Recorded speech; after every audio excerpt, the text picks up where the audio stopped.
Bonjour tout le monde, alors aujourd'hui on se retrouve pour une nouvelle vidéo assez particulière. Bon, je sais que tous les youtubeurs disent au moins une seule fois ça dans leur vie, mais là elle est vraiment particulière parce que je vais pas parler de manga, ni d'anime ou de ce que tu veux.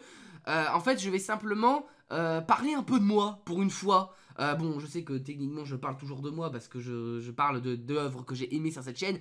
Je parle tout le temps de ma gueule, donc du coup oui, mais là je vais réellement vous raconter mes traumatismes d'enfance via la pop culture. Ouais, je sais, on met direct la bonne ambiance, mais là j'avais vraiment envie de parler de ça.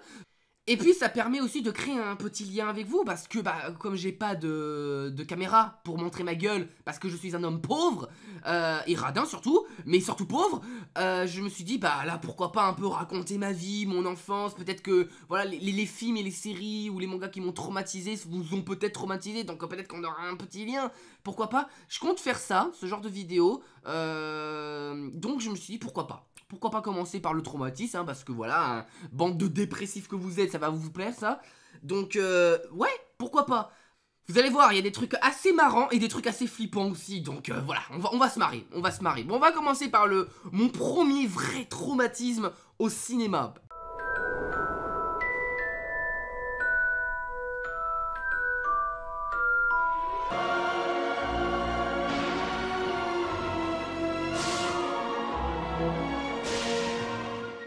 Oui, vous l'avez bien vu, Harry Potter et le fucking prisonnier d'Azkaban a été mon tout premier traumatisme au cinéma. Faut savoir c'est que ce film est sorti le 2 juin 2004 et à ce moment-là j'avais encore 4 ans. Alors je sais peut-être que pour certains d'entre vous c'était un peu trop jeune pour aller au cinéma à l'âge de 4 ans, mais moi j'étais rapidement un fan de cinéma très jeune dans ma vie. Je crois que le premier film que j'allais voir au cinéma j'avais peut-être 2 ans ou 3 ans, je sais plus. Donc Harry Potter, tu vois, j'avais vu les 2 premiers avant. Et je me suis dit, voilà, ça sera mon premier Harry Potter au cinéma, donc le prisonnier d'Azkaban, allons voir ce que ça donne. Et en fait, je n'avais pas prévu ce qui allait se passer. Qui aurait pu prévoir ce qui allait se passer? C'était impossible. Alors faut savoir une chose, c'est que les détraqueurs ne m'ont jamais fait peur. Ce ne sont pas les détraqueurs qui sont à l'origine de mon traumatisme. Les détraqueurs n'y sont pour rien. En fait, je les ai toujours trouvés stylés, en fait, ils m'ont jamais vraiment fait peur. Pareil pour la Tante Marge, je sais que la Tante Marge, il y a beaucoup de gens qui ont eu peur... Enfin qui ont été traumatisés de la scène où elle gonfle comme un ballon. Mais moi j'ai jamais été vraiment traumatisé par cette scène. Malgré les déformations physiques qui pourraient traumatiser n'importe qui, je n'ai jamais été traumatisé par cette scène. Alors j'avoue qu'il y a quand même 2 scènes, hormis le traumatisme, qui m'ont un peu fait peur dans le film. C'est la scène avec Sirius Black en mode Sinestro au début du film, qui pense que ça serait super cool de faire peur à son filleul. Et la scène avec ce bâtard de petit gros dans le couloir. J'avoue que là j'ai un peu serré les fesses. Mais la scène qui m'a vraiment traumatisé à mort, c'est cette scène là. Harry!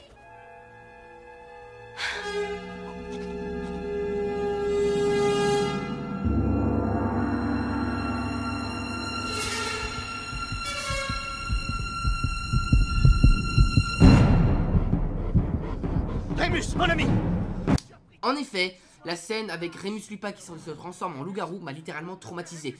À cause de la déformation physique tout simplement. Parce que quand on est petit, tu vois, quand tu vois un mec qui commence à avoir les yeux noirs et qui commence littéralement à se transformer physiquement en une bête dégueulasse, c'est flippant, c'est très flippant. Et le loup-garou, ce loup-garou là, m'a traumatisé, m'a hanté mes rêves et mes cauchemars pendant des années.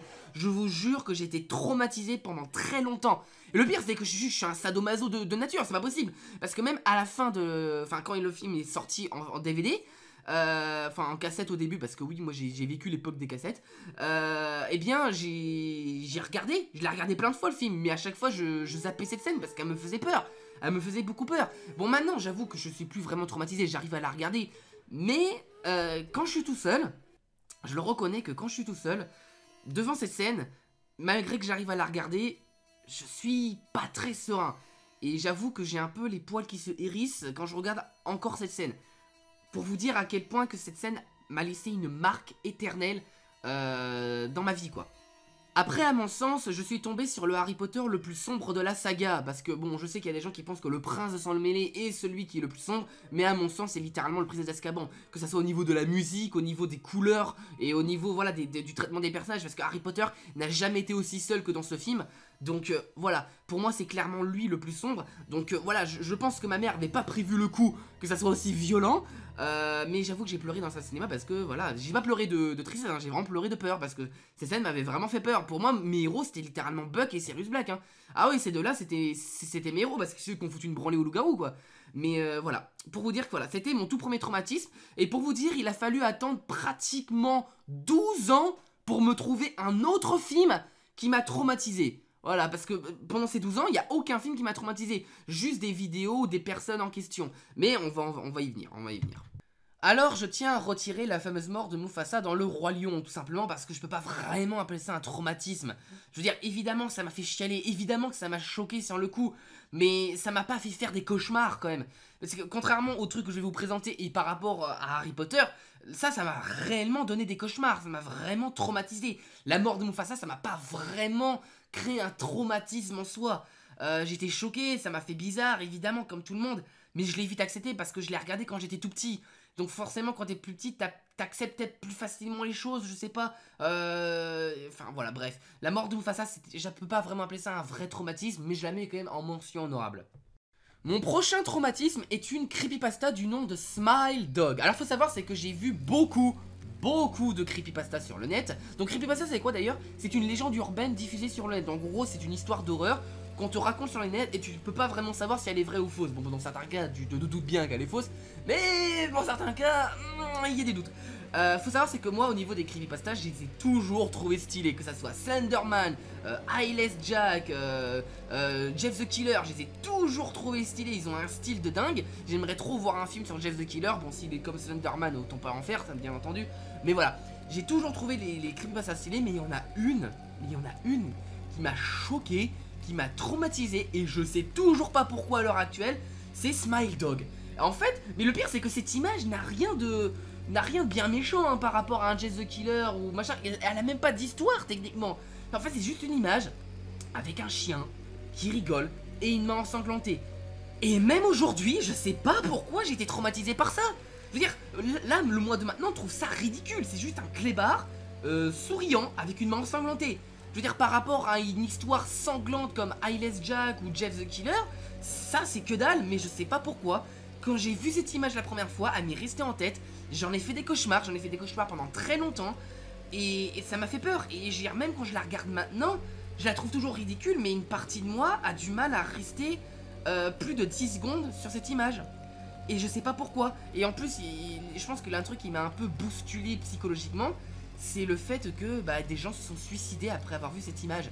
Et ça par contre c'est vrai, c'est une vraie histoire apparemment. Bon, je sais pas si c'était confirmé, mais il y a des gens qui après avoir vu cette image ont vraiment pété un câble. Et moi j'avais peur, je me suis dit putain, imagine si je fais pareil. Et cette image a vraiment fait peur et pendant des années et des années, j'ai arrêté de chercher des trucs sur les creepypasta. Parce que, autant dire, je l'ai cherché, hein, parce que moi j'ai cherché des histoires sur les creepypasta parce que j'avais aimé celle de Slenderman et de Jeff the Killer. Mais après ça, j'ai arrêté, je me suis dit, c'est bon, c'est trop là, je vais commencer à me détruire psychologiquement. Donc voilà, et je comprends pas, vraiment aucune idée. Bon, bah voilà, on va passer au suivant, on va passer au suivant, c'est très bien. On va passer maintenant à ce fils de chien de Pennywise, donc ça, le film avec le clown. Alors je parle pas de la nouvelle version qui est très bien aussi, hein, le clown est super stylé, il y a rien à dire. Mais moi je parle de l'ancienne version qui m'a vraiment, bon pas traumatisé comme un Smile Dog ou Harry Potter, mais qui a quand même, fait du bon taf, hein, il a quand même fait pas mal de bon taf. Pourquoi celui-là et pas la nouvelle version? Parce qu'en fait la nouvelle version est beaucoup trop stylée en fait. Et beaucoup trop cauchemardesque. Et le problème c'est que il est tellement monstrueux qu'il en est moins réaliste. Alors que celui-là, justement, il fait trop clown, du coup trop réaliste. Et je peux pas parler vraiment de traumatisme en soi, mais plus de mal-être, de malaisance. Parce que quand je vois maintenant un clown, à cause de ce film, je suis hyper mal à l'aise. Je ne veux pas qu'il s'approche de moi parce que j'ai peur qu'il me bouffe en fait. Et je sais que c'est complètement ridicule, mais j'ai un recul, j'ai un rejet du clown à cause de ce film. Justement parce que ce clown est trop réaliste et je sais que c'est un monstre dans le film, mais tu le vois jamais parce qu'à cause des effets spéciaux de l'ancien temps ils n'étaient pas assez développés. Mais là, ce clown est trop flippant en fait et il me met mal à l'aise. Et ça je vous jure, c'est à cause de ça, les clowns je ne peux pas. je ne peux pas aller dans un cirque, je vais me sentir très mal. Donc voilà, à cause de ça, à cause de Pennywise, de l'ancienne version, les clowns, je ne peux pas. Je ne peux vraiment pas. Bon, bien, maintenant on va pouvoir enfin parler du film qui, après Harry Potter, m'a pulvérisé le moral et le cœur à tout jamais. Alors, chose à savoir, c'est que, bon, ce film est réellement un film d'horreur pour le coup. Et faut savoir, c'est que avant que je regardais ce film, j'en ai regardé beaucoup des films d'horreur. Mais vous allez voir quel genre de type de film d'horreur je regardais avant. Je regardais des films d'horreur style Vendredi 13, Halloween, Freddy, Chucky, Massacre à la tronçonneuse. Donc en gros que des films avec des tueurs en série. Et c'est un genre de film que j'ai beaucoup consommé à l'époque. Les Scream, les Vendredi 13, les Halloween, qu'est-ce que j'en ai consommé ces films. Même après je me suis mis à Alien et à Predator, des films qui sont vraiment des légendes pour moi aujourd'hui. Enfin je parle de Alien et de Predator en particulier. Enfin Jason aussi il est pas mal. Mais voilà, je parle vraiment de films qui sont vraiment concentrés sur des tueurs qui massacrent des gens complètement débiles. Et voilà, des têtes décapitées, des boyaux qui partent en couilles. Voilà, ce genre de film dont je parle. Donc c'est pas vraiment des films qui me traumatisent ça. Bon je sais qu'il y a des gens qui ont du mal avec le sang et le gore, mais moi c'est des trucs vraiment qui passent hyper crème. Vraiment, c'est des films, je peux les regarder facilement. Genre vraiment, il n'y a pas de souci. Mais il y a un genre de film que j'avais jamais tenté à l'époque. Un genre de film où j'avais littéralement détourné le regard. Et c'est le film de fantômes. Le film avec des esprits. Les films avec des trucs qui bougent, des trucs qu'on ne voit pas, des trucs qu'on ne peut pas affronter. Et à l'époque, je me souviens, c'était les Paranormal Activity qui étaient hyper populaires. Mais moi, je n'ai jamais regardé un seul, donc je peux pas vraiment juger si c'est bien ou pas. Non, non, non. Moi, ma première expérience, c'était pas de tout repos. Moi, ma première expérience dans le monde du fantôme, c'était ça.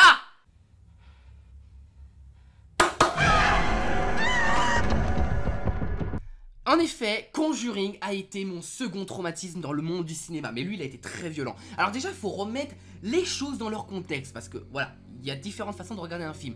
Faut savoir c'est qu'à ce moment-là, mes parents étaient partis à une fête, parce que oui, mes parents ont quand même le droit de faire la fête aussi. Ils sont vieux, mais ils ont le droit. Donc voilà, ils sont partis faire la fête. Donc moi j'ai été resté tout seul à la maison parce que j'avais autre chose à foutre. L'insociable que je suis avait autre chose à branler. Donc voilà, donc je me suis dit tiens je vais regarder un peu le disque dur de mon père. Et là il avait téléchargé Conjuring et je savais pas du tout ce que c'était. Donc je tiens je vais regarder, je sais pas ce que c'est. Parce que j'avais saigné tous les autres films de mon père. Donc j'ai regardé, je m'étais mis dans le noir, je m'étais mis voilà dans la forme. Et là déjà il y a le truc qui te fout mal à l'aise au début du film, c'est la musique. La musique déjà te dit oh putain qu'est-ce que j'ai mis là, qu'est-ce que j'ai mis. Et là tiré d'une histoire vraie. Là je commence un peu à suer, autant dire je commence un peu à suer. Mais voilà je me dis bon je vais regarder, je suis un homme, un vrai, un gros gaillard avec du poil sur le torse. Donc on va regarder, on va regarder. Et j'aurais dû fermer ma gueule, j'aurais dû rester la victime que j'étais. J'aurais pas dû, j'aurais dû fermer ma gueule. Il faut savoir c'est que j'ai vécu vraiment un moment traumatisant cette nuit-là. Parce que j'étais vraiment tout seul, j'étais dans le noir. Et en fait j'arrivais à un stade du film où je voulais arrêter complètement le film. Mais je ne pouvais tout simplement plus bouger parce que j'avais trop peur. Et je savais que le seul moment où je pouvais bouger, ça serait de voir le démon se faire crever à l'écran. Et je savais que pour ça il fallait attendre la fin du film. Donc je savais que j'étais baisé. Et du coup j'ai dû regarder tout le film jusqu'à la fin. Et il y a beaucoup de choses qui m'ont traumatisé et franchement, mais rien que la... En fait, il y a des scènes complètement toutes connes qui m'ont choqué. C'est par exemple la scène de l'enregistrement. En fait, ils avaient enregistré la meuf qui était possédée. Et en fait, à un moment, on n'entendait plus sa voix. Et au bout du deuxième enregistrement, on entend une voix hurler. Et je vous jure que ça, mais j'ai froid dans le dos rien que d'y penser. Je vous jure que ça, ce film me fait encore beaucoup d'effets. Il y a aussi le fait de la fille qui se fait tirer les pieds. Putain, j'ai des frissons rien que d'y penser. C'est un truc de dingue. C'est incroyable. Ce film m'a vraiment foutu les chocottes. J'étais traumatisé, j'en ai fait des cauchemars pendant des années. Là c'est pire, c'était pendant des années. Et il y avait le deuxième Conjuring qui est sorti. Et comme un con, je suis allé le voir au cinéma parce qu'il fallait que je fasse le beau devant mes potes. Et évidemment je suis allé le voir. Mais contre toute attente, il m'a moins fait peur que le premier. Donc voilà, le premier restera toujours le plus gros traumatisme conjuringien que j'ai vécu. Donc le deuxième était très bien. Le deuxième, objectivement, le deuxième est meilleur que le premier pour moi. Mais le premier m'a toujours fait plus peur. Le premier m'a vraiment fait peur. Donc Conjuring est vraiment un film qui m'a fait vraiment flipper sa mère. Et en y repensant, j'ai encore des frissons dans le dos. C'est un truc de dingue. J'ai peur rien d'y penser. C'est un truc de dingue. Voilà, c'est un truc qui me fait vraiment beaucoup peur encore. Et voilà, Conjuring c'est vraiment voilà le dernier gros traumatisme de ma vie pour l'instant c'est Conjuring. Et ça date il y a quoi 6 ans. Ouais, 6 ans. Ah non, non, je l'ai vu en 2016. 5 ans, ça remonte à 5 ans. Et donc voilà, en ce qui concerne mes plus grands traumatismes, en ce qui concerne l'internet en général, autant le dire, hein, ça reste de l'internet, et le cinéma aussi, ouais, pourquoi pas. Donc voilà, en ce qui concerne, voilà, c'est mes plus grands traumatismes. Non, je n'ai pas mis Boku no Pico, parce que j'ai vu pire que Boku no Pico. Donc oui, ça existe, il faut vraiment chercher, hein. Je vous jure qu'il faut chercher, il faut le vouloir. Mais ça existe, il y a pire que Boku no Pico, ça existe. Pour ceux qui ne connaissent pas Boku no Pico, ne vous aventurez pas sur cette route. N'y allez pas. C'est un détour mortel. Il ne faut pas y aller. N'y allez pas. Vraiment. Sauvez votre peau, sauvez votre âme. N'y allez pas. Voilà, la mienne est perdue. Mais sauvez la vôtre. N'y allez pas. Vraiment. Bref, voilà, en ce qui concerne mes traumatismes. Alors bien sûr, il y en a eu d'autres, mais c'est moins violent parce que ça a duré peut-être 1 semaine, 2 semaines. On peut pas remplacer ça un traumatisme du coup. Mais voilà, ça c'est vraiment les trucs qui me sont restés. Conjuring, j'ai encore des frissons rien que d'y penser. Harry Potter un peu moins, mais ça reste quand même un traumatisme d'enfance. Smile Dog, ce fils de chien, toujours. Putain non, il y a aussi un autre traumatisme. Il y a vite fait, il y a Pyramide. Ah, Pyramide, ce film de merde. Bon, c'est moins violent, mais Pyramide aussi m'a niqué ce bâtard. J'ai eu peur de ce monstre. Je crois que j'ai un problème avec les chiens en fait, hein. Je crois que j'ai un problème avec les clébards. Parce que, attends, Remus Lupin, un loup-garou, Smile Dog, un chien, et Anubis, le méchant de Pyramide, c'est tous des clébards. Mais je crois que j'ai un problème avec les chiens. Mais est-ce que ça serait ça du coup mon problème? Les clébards? Est-ce qu'il faut un chien pour réussir à me traumatiser alors que Dieu sait que j'adore ces trucs? J'adore les chiens comme pas possible. Pourquoi Non? C'est vrai, non mais c'est vrai que je viens d'y penser, mais c'est horrible. Un loup-garou, un chien et un dieu du chien. C'est 3 traumatismes. Un truc de dingue. Bref, je vais vous laisser parce que je commence à prendre trop de temps de vidéo là. Ça a été un plaisir. Vous n'hésitez pas à me dire quels sont vos gros traumatismes d'enfance et tout. Voilà, n'hésitez pas. Et bien sur ce, moi je vous laisse et je vous dis à la prochaine. Bye!